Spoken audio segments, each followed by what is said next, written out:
A very warm welcome to English दिल से। दोस्तों, आज के वीडियो से आप सीखेंगे कि आपने अप्रोप्रिएट वर्ड्स का पता लॉजिकली कैसे लगाना है। ये इस सीरीज़ का 4th वीडियो है। सभी ऑप्शंस को समझाया गया है और बताया गया है क्यों एक पर्टिकुलर ऑप्शन ही सही और अप्रोप्रिएट है। आइए वीडियो जल्दी से शुरू करते हैं। It was ... for the board to implement the rule. Board के लिए इस रूल को लागू करना ... था। ये इसका कुछ मोटा मोटा अर्थ निकला। आइए अब ऑप्शंस देख लेते हैं। ऑप्शन ए फनी गलत है, क्योंकि बोर्ड के लिए कुछ भी फनी नहीं हो सकता है। ऑप्शन सी अननेसेसरी, यानी जो ज़रूरी ना हो, भी गलत है, क्योंकि बोर्ड से अननेसेसरी कदम की कल्पना नहीं की जा सकती है। ऑप्शन डी बाय चांस, यानी अनजाने में का भी यहाँ कोई सेंस नहीं निकलता है। इसलिए बची हुई ऑप्शन बी ऑब्लिगेटरी, यानी ज़रूरी, सही होगी। Creative people are sometimes ... with their own uniqueness. Creative people are sometimes ... with their own uniqueness. Creative लोग कभी कभी अपनी अलग खासियत से ... होते हैं। यूनिकनेस यानी अलग खासियत। आइए ऑप्शंस देख लेते हैं। ए ऑप्शन डिरेंज्ड, यानी दिमागी रूप से सही न होना, यहाँ फिट नहीं बैठ रहा है। ऑप्शन बी अनबैलेंस्ड, भी यहाँ सही नहीं जा रहा है।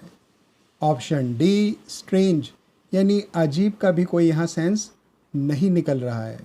अब बची हुई ऑप्शन सी ऑब्सेस्ड, यानी जुनूनी होना, बिल्कुल सही है, क्योंकि क्रिएटिव लोग अक्सर अपने काम में लगे होते हैं, दुनिया से बेखबर। ये एक पॉजिटिव साइन है क्रिएटिव लोगों का। Let us ... our heads together to solve this burning issue. चलो हम इस बर्निंग इशू को सॉल्व करने के लिए ... हों। चलिए ऑप्शंस देख लेते हैं। ऑप्शन ए कंबाइन, यानी मिलना, यहाँ कुछ हद तक सही है। ऑप्शन सी ज्वाइन के बाद हेड्स टुगेदर का कोई सेंस नहीं बनता है। ऑप्शन डी ब्रिंग कोई बहुत अच्छी ऑप्शन नहीं है, तो ये 3 ऑप्शंस रूल आउट हो जाती हैं। अब बची हुई ऑप्शन बी पुट सही होगी, क्योंकि टू पुट हेड्स टुगेदर का अर्थ होता है सॉल्यूशन निकालने के लिए प्लान करना, जो यहाँ सबसे अप्रोप्रिएट ऑप्शन है। Speeding and jumping red lights are traffic offences which may lead to ... accidents.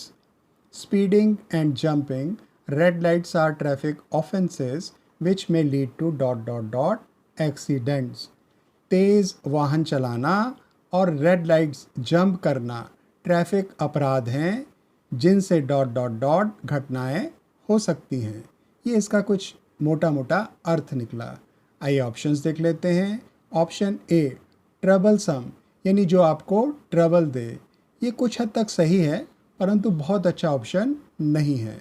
Option be happy बिल्कुल ही इलॉजिकल है। ऑप्शन डी अलोन, यहाँ बिल्कुल मीनिंगलेस है। अब बची हुई ऑप्शन सी ग्रूसम, यानी भयानक या खौफनाक, सही होगी, क्योंकि एक्सीडेंट्स अक्सर भयानक ही होते हैं। She refused to ... his rudeness. उसने उसकी रूडनेस को ... से मना कर दिया। यहाँ पुट से जुड़ी फ्रेजल वर्ब्स का यूज़ हुआ है। ऑप्शन बी पुट ऑन का अर्थ होता है कपड़े पहनना, जो यहाँ सेंसलेस है। पुट अप के कई अर्थ होते हैं जो यहाँ मैच नहीं करते हैं। ऑप्शन डी पुट आउट का अर्थ होता है बुझाना, आग आदि, जो यहाँ पर सेंसलेस है। इसलिए बची हुई option A put up with, जिसका अर्थ होता है बर्दाश्त करना या सहना, यहाँ उचित और सही है। इसलिए ऑप्शन ए सही जवाब होगा। Because of her ... habits she could not save much money for her marriage. वह अपनी डॉट डॉट डॉट आदतों की वजह से अपनी शादी के लिए ज़्यादा मनी नहीं बचा सकी। ये इसका कुछ अर्थ निकला। यहाँ सेंटेंस से क्लियर है कि यहाँ ऑप्शंस का मैच पैसे की किसी आदत से होना चाहिए। उस लिहाज से ऑप्शन सी अनप्लेजेंट और ऑप्शन डी बैड गलत हैं। अब ऑप्शंस ए और बी को देख लेते हैं। ऑप्शन बी फ्रूगल का अर्थ होता है कम खर्च करने वाला, जो यहाँ मैच नहीं होता है। अब बची हुई ऑप्शन एक्स्ट्रा वगंट यानी खर्चीला या फिजूल खर्च करने वाला सही होगी, क्योंकि तभी तो वह सेविंग नहीं कर पाई। एक्सेसिव स्ट्रेस में dot fertility in man and women. ज़्यादा स्ट्रेस से आदमियों और औरतों में फर्टिलिटी डॉट डॉट डॉट हो सकती है। ऑप्शन ए इंगेज का फर्टिलिटी से कोई तालमेल नहीं है, इसलिए ऑप्शन रूल आउट होती है। ऑप्शन सी इंजेक्ट यानी शरीर में डालना भी बिल्कुल इलॉजिकल है। डी ऑप्शन इम्प्रूव बिल्कुल सेंसलेस है, क्योंकि फर्टिलिटी हमेशा स्ट्रेस से कम होती है। अब बची हुई ऑप्शन बी रिड्यूस सही होगी, क्योंकि स्ट्रेस से फर्टिलिटी हमेशा कम होती है। How U dot dot dot to ageing is a choice you should make wisely. How U dot to ageing is a choice you should make wisely. आप उम्र बढ़ने को कैसे डॉट डॉट डॉट हैं, ये चॉइस आपको सोच समझकर बनानी चाहिए। ये इसका कुछ अर्थ निकलेगा। ऑप्शन ए डिस्चार्ज यहाँ मीनिंगलेस है। ऑप्शन बी ओवरलुक यानी नज़रअंदाज करना का सोच समझकर काम करने से कोई मैच नहीं बनता है, इसलिए ऑप्शन बी रूल आउट होती है। ऑप्शन डी एब्जॉल्व यानी दोष मुक्त करना यानी चार्ज हटा लेना का भी यहाँ एजिंग से कोई मैच नहीं बनता है।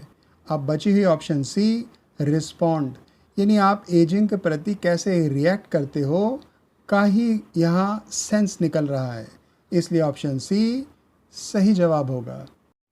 The completion of this work has been held dot dot dot owing to the strike by some workers.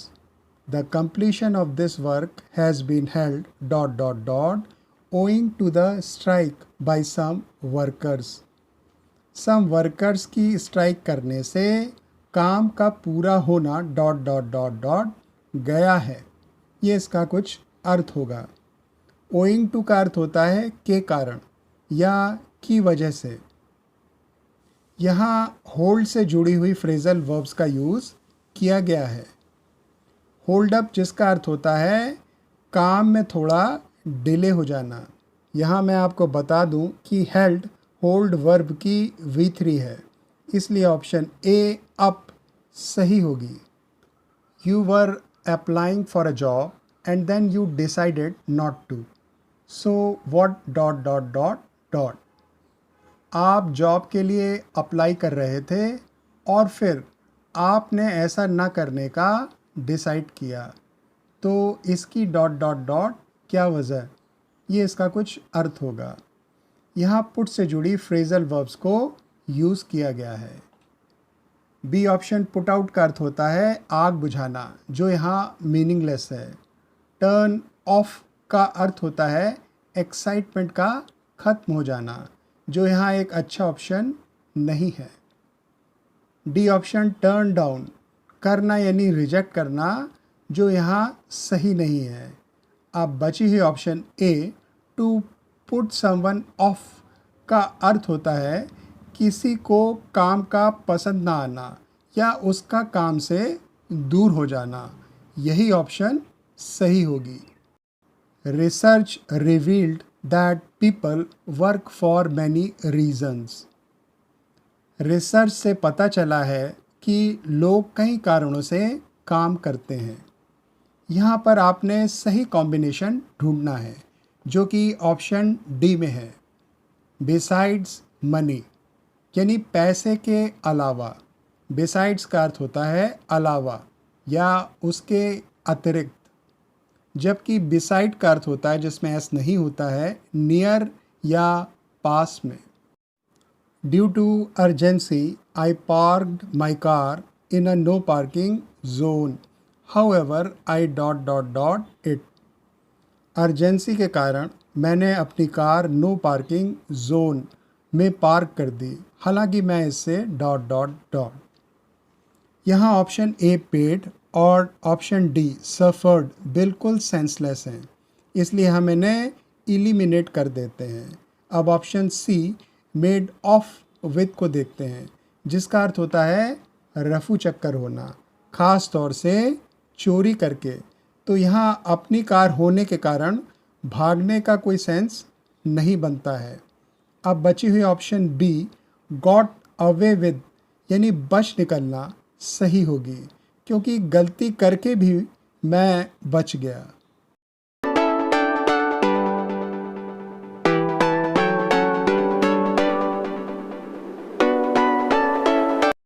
I sincerely hope कि ये वीडियो आपको काफ़ी पसंद आया होगा और आप कुछ न कुछ नया सीख पाए होंगे और आपको प्रैक्टिस करने का एक नया मौका भी मिला होगा। यदि आप कम्पिटिटिव एग्ज़ाम्स को क्रैक करना चाहते हैं तो आपको ऐसे वीडियोस देखने होंगे और उनसे प्रैक्टिस करनी होगी, ताकि आप बारीकियों को समझ पाएँ और सक्सेस पा पाएँ। आज के लिए बस इतना। जल्द मुलाकात होगी, तब तक के लिए टेक केयर, बाय।